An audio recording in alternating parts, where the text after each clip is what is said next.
ನಮಸ್ಕಾರ. ಶಾಂತಿ ಶೆಣೋಯ್ ವ್ಲಾಗ್ಸ್ಗೆ ನಿಮಗೆಲ್ರಿಗೂ ಸ್ವಾಗತ ಸುಸ್ವಾಗತ. ಇದು ನಾನು.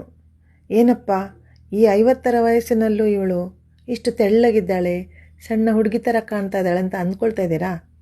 ಇದರಲ್ಲಿ ನಂದೇನೂ ಇಲ್ಲಪ್ಪ. ಇದರಲ್ಲಿ ಮುಖ್ಯವಾಗಿ ಒಬ್ರದ್ದು ಕೈವಾಡ ಇದೆ. ಅದು ಯಾರು ಅಂತ ನಾನು ಕೊನೆಗೆ ಹೇಳ್ತೇನೆ. ನಿಮ್ಮಲ್ಲಿ ಎಲ್ರಿಗೂ ತೆಳ್ಳಗಾಗಬೇಕು, ಸಣ್ಣ ವಯಸ್ಸಿನವರಂತೆ ಕಾಣಬೇಕು ಅಂತ ಆಸೆ ಇರ್ತದೆ. ಆದರೆ ಡಿಸೈಡ್ ಮಾಡಿಕೊಳ್ಳಿ, ನಿಮಗೆ ವೆಯ್ಟ್ ಲಾಸ್ ಮಾಡಬೇಕಾ ಅಥವಾ ಫ್ಯಾಟ್ ಲೂಸ್ ಮಾಡ್ಕೊಳ್ಬೇಕಾ ಅಂತ. ಯಾಕಂದರೆ ಎರಡಕ್ಕೂ ಅಜಗಜಾಂತರ ವ್ಯತ್ಯಾಸ ಇದೆ ಅಂತ ನನಗೆ ತಿಳಿದದ್ದು ಇವರನ್ನು ಭೇಟಿ ಮಾಡಿದ ಮೇಲೆ. ನನ್ನ ದಿನಚರಿ, ನನ್ನ ಕೆಲಸದ ಒತ್ತಡದಿಂದಾಗಿ ನನಗೆ ಸರಿಯಾಗಿ ಆರೋಗ್ಯ ನೋಡಿಕೊಳ್ಳಿಕ್ಕೂ ಆಗ್ತಾ ಇರಲಿಲ್ಲ. ನನ್ನ ಊಟ ತಿಂಡಿಯ ಕಾಳಜಿ ವಹಿಸ್ಲಿಕ್ಕೂ ನಂಗೆ ಆಗ್ತಾ ಇರಲಿಲ್ಲ. ತೂಕ ಯಾವಾಗ ಹೆಚ್ಚಾಯಿತು ಅಂತ ಗೊತ್ತೇ ಆಗಲಿಲ್ಲ. ಆದರೆ ತೂಕ ಹೆಚ್ಚಾದ ಮೇಲೆ ಗೊತ್ತಾಯಿತು ಎಷ್ಟು ಕಷ್ಟ ಇದೆ ಅಂತ.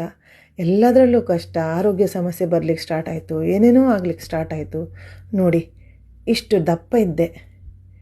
ಈ ತೂಕವನ್ನು ಇಳಿಸಿಕೊಳ್ಳೋದು ಕನಸೇ ಅಂತ ಅಂದ್ಕೊಂಡಿದ್ದ ನನಗೆ ತೂಕ ಇಳಿಸ್ಕೊಳ್ಳೋದು ಕಷ್ಟ ಇಲ್ಲ.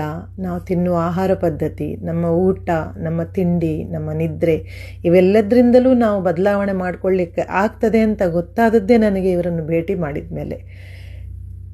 ನೋಡಿ ಹೇಗಿದ್ದೆ ನಾನು. ಇವಾಗ ಇದನ್ನು ನೆನೆಸ್ಕೊಂಡ್ರೆ ನನಗೊಂಥರ ಒಪ್ಪ ಇದು ನಾನೇನಾ ಅಂತ ಅನಿಸ್ತಾ ಇರ್ತದೆ. ಬಟ್ ಈಗ ಹೇಗಾಗಿದೆ ನೋಡಿ. 78ರಿಂದ 80 ಆ್ಯಾವ್ರೇಜ್ ತೂಕ ಹೋಗಿತ್ತು ನಂದು. ಈಗ 66, 67ರಲ್ಲಿ ಫ್ಲಕ್ಚುಯೇಟ್ ಆಗ್ತಾ ಇದೆ. ಬಟ್ ಅದಕ್ಕಿಂತ ಜಾಸ್ತಿ ಆಗ್ತಾ ಇಲ್ಲ. ನೋಡಿ, 67 kg ತೂಕ ನಂದು ಇವಾಗ. ನೋಡಿ ಹೀಗಾಗಿದ್ದೇನೆ. ಇದಕ್ಕೆಲ್ಲ ಕಾರಣ ಒಬ್ಬರೇ ಒಬ್ಬರು ಪ್ರಾಣವೈದ್ಯ, ಬ್ಯಾಂಗ್ಳೂರ್. ಈಗ ಮಂಗಳೂರಿಗೂ ಬರ್ತಾ ಇದ್ದಾರೆ. ವಿಜಯ್ನ ಓಷನ್ ಪರ್ಲ್ ಆಪೋಸಿಟ್ ಇವರ ಆಯುರ್ವೇದಿಕ್ ಸೆಂಟರ್ ಓಪನ್ ಆಗ್ತಾ ಇದೆ. ನಿಮಗೇನಾದರೂ ಆರೋಗ್ಯ ಸಮಸ್ಯೆ ಇದ್ದಲ್ಲಿ ಅಥವಾ ವೆಯ್ಟ್ ಮ್ಯಾನೇಜ್ ಮಾಡಬೇಕು ಅಂತ ಇದ್ದರೆ ಖಂಡಿತವಾಗಲೂ ನೀವು ಇಲ್ಲಿ ಒಮ್ಮೆ ಭೇಟಿ ಕೊಡಿ.